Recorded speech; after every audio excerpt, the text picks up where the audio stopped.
Preview. It's finally happening. An episode dedicated to my favorite year in anime. So the anime of '98 had series that spread all over the spectrum, from crappy low-budget shows to mediocre to extremely underrated, and then some of the greatest anime and cult classics of all time. The anime industry was going through hardships at this time, and a lot of these shows, although they were amazing, had lower budgets. I could only imagine what the potential would have been if they had the same level of funds as other time periods. Anyways, here's the list. Hunter x Hunter Jump Super Anime Tour 1998. Fun fact, the first time Hunter x Hunter seen any kind of anime adaptation predated the 1999 TV series, a 26-minute OVA serving as a pilot episode covering the first 2 chapters of the manga drop. A year later, we then got the full series. It's nowhere near as good as the first episode of the other 2 adaptations, but die-hard fans of Hunter x Hunter would probably enjoy this as an anime Easter egg. Another thing to note, it was produced by Peru, who was also responsible for YuGiOh. Why is this significant? Let's move on and let that sink in. One Piece Defeat the Pirate Ganzak OVA. It doesn't end there. One Piece also had an OVA that premiered at the same Jump anniversary event as Hunter x Hunter's that same year. Produced by Production IG, I had a hard time getting through this cause it carried a totally different vibe from the One Piece that we know and love. Still, it's something anyone who's a fan might be interested in looking back on. Initial D, Studio Comet, Studio Gallo. Yes sir, the first stage of Initial D aired in 1998. It got a lot of people, anime fan or not, into drift racing and is one of the most rewatchable series. Awesome battles in this one, cool car designs, and a pretty solid use of CGI, especially for that time. Bubblegum Crisis Tokyo 2040 by AIC. Not as beloved as the original Bubblegum Crisis of the 80s, this show had some great anime and character designs and even some cool music. I remember not being in a good headspace when watching it, and it still stood out to me. I gotta visit it again. The story takes place in Tokyo, where much of the manual labor is done by robots called boomers, which are run by a mega corporation, Genom. The AD Police, a special anti-boomer task force, performs its best to stop the maniacal machines. However, always a step ahead of them are the mysterious vigilantes known to the public as the Night Sabers. No one is sure who these warriors are, but Lena is hell-bent on finding out and joining them. Nightwalker, Midnight Detective, AIC. In my opinion, this is the best vampire anime of all time. A shame not too many people know this one. It has an amazing vibe, and if you're into things like Vampire Princess Miyu, Vampire Hunter D, Triple X Holic, or anything anthology related, this one is for you. A blend of horror with detective mystery. Shido is a vampire who protects humans from supernatural entities. I put a review about a year prior to the recording of this video out, so go back and check it out for a deeper retrospective. Silent Mobius, Studio Radix. A team of policewomen with supernatural powers try to protect the Earth from an alien invasion known as the Lucifer Hawk. This one is like occult beyond, you can't get more occult than this one. It's pretty interesting, gets kind of boring sometimes, but check it out. Serial Experiments Lane, Triangle Staff. Boy, this one is one of the most notorious anime of all time. No one knows what the hell is going on, and because of this, it's garnered a cult fan base over the past 2 decades. I don't even really want to try and decipher what the story is here, because I've been watching it for 5 years and I still can't tell you, but what I will say though, it does predict some things about the internet and the effects it would have on society today. Blue Submarine number 6 by Gonzo. I never saw this on TV, but there's a bunch of older kids who were preteens in the early 2000s who remember this from Toonami. Set in the distant future, another tale about a world where the sea levels have risen, leaving humanity to live in a water wonderland. In this series, it was a rogue scientist by the name of Zorndike who was responsible for such flooding, and now a war wages between the humans and the Zorndikes, army of half-animal, half-human hybrids. It's up to the submarine forces to save the day. The viewer gets to see the perspective of the Blue Submarine number 6. Outlaw Star by Studio Sunrise. A Toonami classic to many people, but never really got its roses the way 2 other shows that fit into this pocket did. That we'll get to later. Gene Starwind and his motley crew of an acquired ship known as the Outlaw Star search for a legendary outer space treasure called the Galactic Ley Line. Pokemon, the first movie by Studio OLM. This was the first motion picture for the Pokemon anime. It had a 350 million yen budget, which at the time was about 5 million US, and did 172 million US at the box office. It's also one of the first anime related home media I ever owned when my mom bought me the VHS tape back in the day.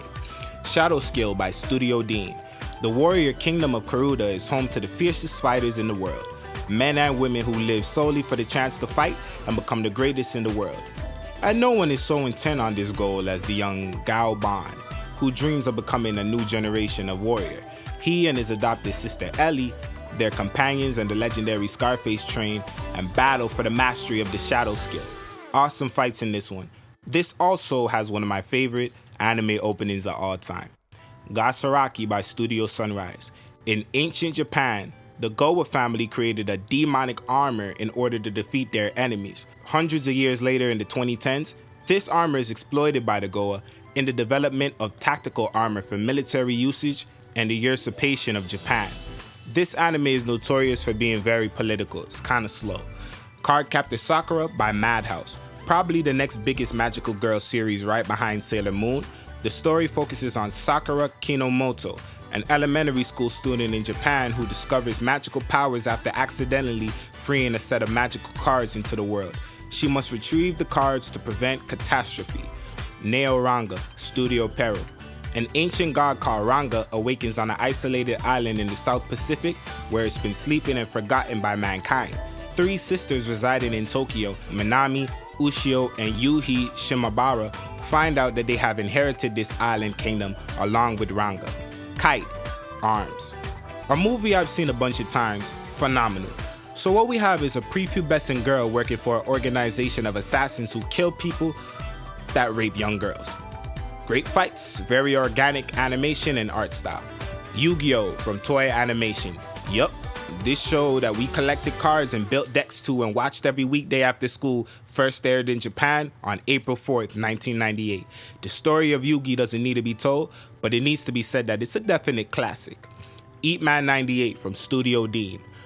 Follow up to a series called Eat Man.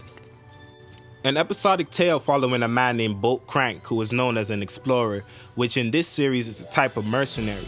This dude has the ability to eat just about anything when it comes to metal, and he can morph his body into it. And this is the foundation of how he fights. PrincessNine from Phoenix Entertainment. There's a plethora of baseball anime out there. It's just a matter of do you like baseball, and if you do, which show is right for you. This one follows an all-girls baseball team. 9 members trying to make the statement of being entitled equal in footing to sports as the men. Their goal is to win the National High School Baseball Championship of Japan. Trigun from Madhouse. Right up there with another show we'll get to very soon. This is the Western Desert alternative to that one. The show takes place in the distant future on a deserted planet. Vash the Stampede is a gunfighter with a legend so ruthless that he has a $60 trillion bounty on his head. Entire towns evacuate at the rumor of his arrival. However, the real Vash the Stampede is not the same man that rumor portrays him to be. The crazy and conflicted lead character in Trigun is actually more heroic in nature, as well as a complete and utter goofball. Generator God, Tatsunoko Productions, and Victor Entertainment. It's a time travel anime where the story takes place in 2007. Professor Takuma Nakasa uncovers a gene code that will unlock the human body's greatest mystery and expose mankind to its greatest threat. 3 young dudes go back in time to try to stop this issue. They end up in a battle against Ryoko Saito, who wants the future tragedy to play out the way it should. Devilman Lady, TMS Entertainment. Devilman has always had a fan base, so I guess they decided to try their hand and put out a female Devilman, if that makes sense. A supermodel is attacked by a monster which brings her inner devil out. Despite that, she doesn't let go of her humanity, so a secret government agency asks her to help them fight the demonic forces that secretly threaten Japan and the world. Kareshi Kanojo, His and Her Circumstances from Gainax and JC Stab. The first time Gainax and Anno picked up a romance anime, and they did a great job. This show dabbles into love, ego, introspection, and overall battling your inner demons as well as embracing genuine attraction and love. Probably one of the most underrated romance anime. Master Keaton from Madhouse. one of my favorite anime series that no one knows about. This is the older brother of Monster. It follows episodic adventures of Taichi Keaton, a half English, half Japanese man who's a university professor and agent for an anti-insurance fraud company. He also served in the British Army, and all these skills that he has makes for an interesting storyline. This one is a bit more mature, so you need to be patient with its calmer tone and energy and mass amount of dialogue. Cowboy Bebop from Sunrise. We all love it, we all seen it, a gateway for many anime fans of the West through Toonami and the Adult Swim era.